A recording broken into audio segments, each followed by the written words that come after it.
Ito ang natatanging bansa na walang mosquito o lamok at hindi lumulubog ang araw dahil ang araw ay buong summer siya naka-set. Hindi siya talaga lumulubog at wala pong gabi. Kung titingnan nyo po dito ang panahon natin is simula sa umaga hanggang gabi yan, hindi mo makikita na may gabi.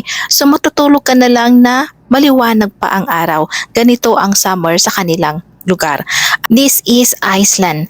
Siya ang country at natatanging bansa na walang gabi kasi malapit lang siya sa North Pole at ang kadalasan niya dito ay hindi na lumulubog ang araw sa summertime nila.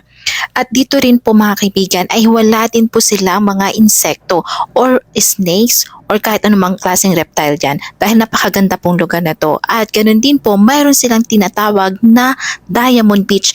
Ang tawag nila dito ay Diamond Beach kasi yung icebergs mismo na nagmumula sa winter nila, season nila, ay nag-scatter siya at tataboy siya ng alon papunta sa shore. At kapag naarawan ito, ay ganito ang magiging itsura niya.